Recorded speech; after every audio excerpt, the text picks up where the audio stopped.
8 বছরের শিশু বাচ্চা হইল রে দর্শন। কিয়ামতের আলামত বুঝি দেখা যায়, মানুষের ভিতরে এখন মানুষত্বা নাই। মানুষ গেছে শয়তানি হইয়া, বাচ্চা মাইয়া ধর্ষণ করিয়া রে, মানুষ গেছে শয়তান গো হইয়া।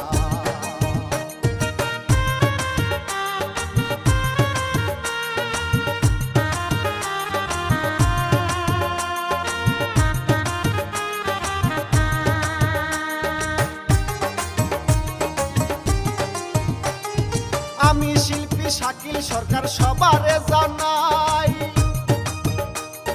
জারি সারি কিচ্ছা পালায় আমি গাইয়া যাই। শরীয়তপুর আমার বাড়ি সবারে জানাই, আসুন এইবার